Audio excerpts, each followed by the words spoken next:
हर साल 4 दिसंबर को Indian navy day मनाया जाता है। 1971 के इंडियन पाकिस्तान के वॉर के दौरान ऑपरेशन ट्राइडेंट में इंडियन नेवी का रोल और उसके अचीवमेंट्स को याद करने के लिए नेवी डे की स्थापना की गई थी।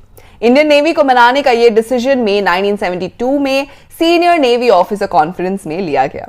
इंडियन नेवी के लिए ऑपरेशन ट्राइडेंट एक यादगार वॉर रहा, लेकिन क्या आप जानते हैं इंडियन नेवी ने ऐसे कई ऑपरेशंस किए हैं जिनके बारे में बहुत ही कम लोग जानते हैं। ऑपरेशन तलवार कारगिल वॉर के टाइम अतीत के पन्नों में गुम नेवी का वो बड़ा ऑपरेशन है जिसने पाकिस्तानी आर्मी को घुटने टेकने पर मजबूर कर दिया था। जी हां, इंडियन नेवी ने पाकिस्तान को बहुत अच्छे से चकमा दिया और पाकिस्तान को हार मानने पर मजबूर किया। इन्हीं सवालों को लेकर डीएनए हिंदी के जर्नलिस्ट मनीष कुमार भंबानी ने ऑपरेशन तलवार का हिस्सा रहे लेफ्टिनेंट कमांडर विजय नायर से खास बात की ताकि इस ऑपरेशन को लेकर सबको अच्छी तरह से बता पाए।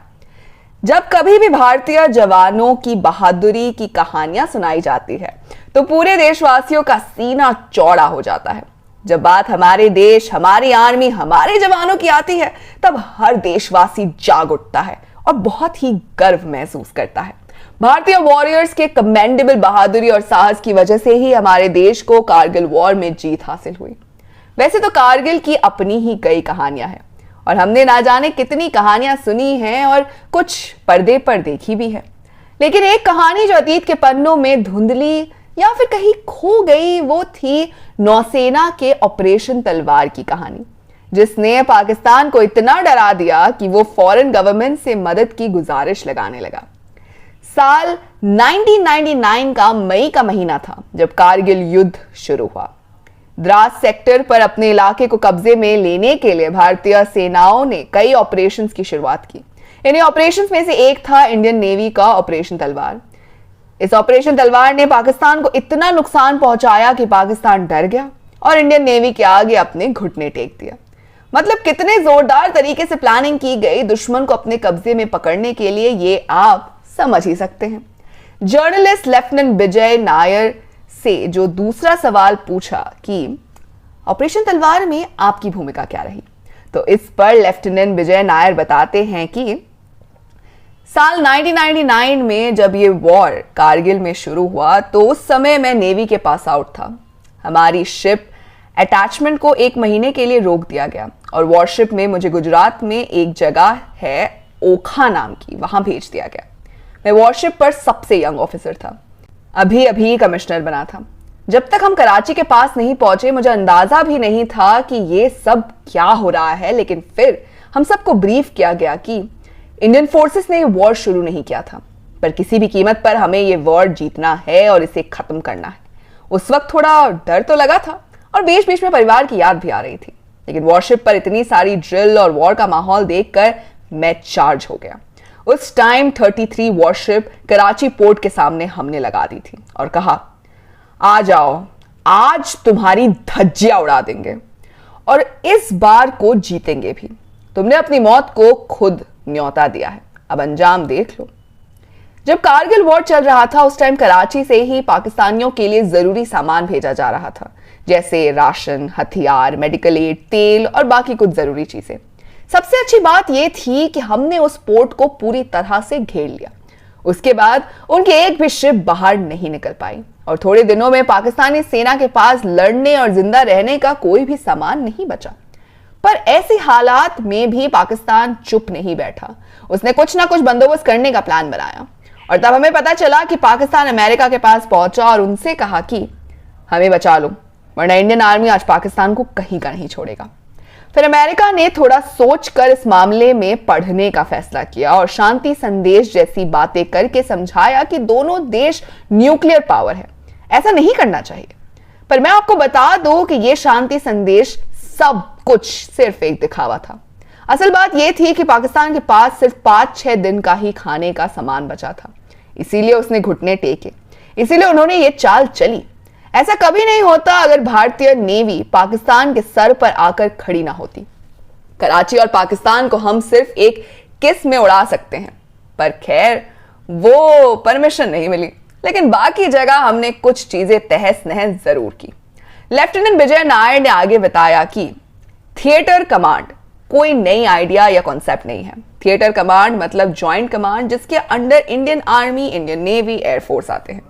साल 2001 से अंडमान और निकोबार में पहले से मौजूद है, इसीलिए इसे नया कहना गलत होगा।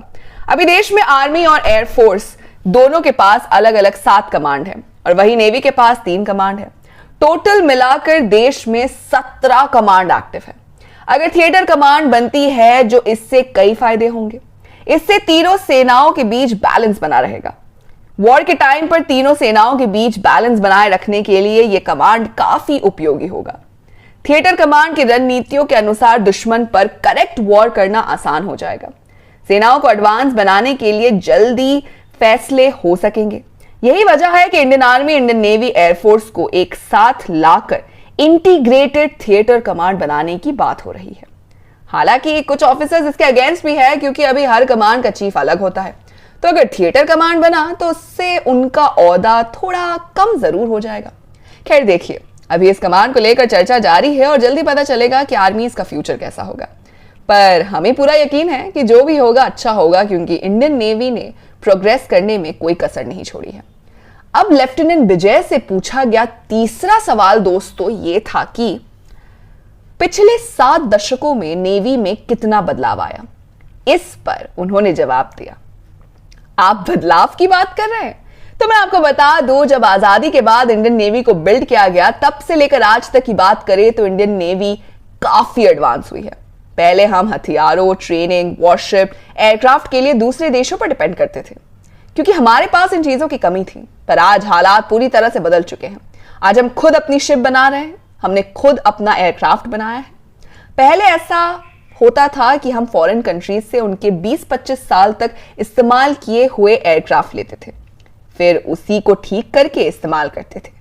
पर अब यह बदलाव आया है कि आज अगर देखें तो हमने खुद का एयरक्राफ्ट बनाया। आज विदेशी नौसेना से हर कोई दोस्ती बनाने के लिए तैयार बैठा है। और बात यहां खत्म नहीं होती। लेफ्टिनेंट कमांडर विजय नायर बताते हैं आगे कि इंडियन नेवी के पास आज सब कुछ है, जैसे खुद के एयरक्राफ्ट, ड्रोन टेक्नोलॉजी, वॉरशिप, लेकिन पनडुब्बी यानी वाटर क्राफ्ट जो पानी के अंदर रहकर काम करता है, उसे बनाने में आज भी हमें मेहनत करने की जरूरत है। हालांकि हमने अरिहंत पनडुब्बी को डेवलप किया, लेकिन फिर बजट को लेकर थोड़ा दिक्कत हुई, क्योंकि उसका बजट बहुत ज्यादा था और उसे डेवलप करने में बहुत टाइम लगा। पर अब हम इस पर और ज्यादा फोकस करेंगे, क्योंकि इंडिया हर हाल में पीछे नहीं रह सकता और इंडियन आर्मी को हर तरह की चीजों के साथ तैयार रहना पड़ता है। क्योंकि हमने देखा है कि कई देश है जो पनडुब्बी बनाने में हमसे आगे हैं और अब हमारी लड़ाई अब उन देशों से आगे निकलने की है। लेफ्टिनेंट कमांडर विजय नायर इंडियन नेवी से रिटायर्ड ऑफिसर है, जिन्होंने 10 साल तक इंडियन नेवी में अपनी सर्विस की और देश की सेवा की। तो आज इतनी जानकारी दे सकते हैं क्योंकि कारगिल वॉर के वक्त ऑपरेशन तलवार में उन्होंने अहम भूमिका निभाई, जिसके लिए उन्हें सेना से ऑपरेशन विजय स्टार और विजय मेडल से सम्मानित किया गया। आज के समय में भी वो नेवी से जुड़े हैं और एक नेशनल बॉडी के लिए काम करते हैं। इतना ही नहीं, बल्कि वो आज के जमाने के साथ चलने वाले इंसान हैं। वो एक रनर और पब्लिश्ड राइटर भी हैं। और आपको सुनकर हैरानी होगी कि वो रिटायर होकर भी सोशल मीडिया पर काफी एक्टिव रहते हैं। साथ ही उनके जोक्स और मोटिवेशनल स्पीचेस के लिए वो सोशल मीडिया पर यंगस्टर्स की इंस्पिरेशन भी बने हुए हैं। तो अगर आप उनके बारे में कुछ जानना चाहते हैं या फिर उनके थॉट्स जानना चाहते हैं, तो सोशल मीडिया आपके पास है ही, तो आप उनके बारे में जान सकते हैं। वैसे इंडियन नेवी ने आज तक बहुत सारे ऑपरेशंस किए हैं और उसे जीता भी है, जिसकी वजह से पाकिस्तान हो या कोई और देश, सबके नाक में उन्होंने दम कर दिया है। और इसके लिए हमारे इंडियन आर्मी में कई ऐसे लोग हैं जो हर समय एक्टिव और अलर्ट रहते हैं, जिसमें से एक लेफ्टिनेंट कमांडर विजय नायर की अभी हमने बात की।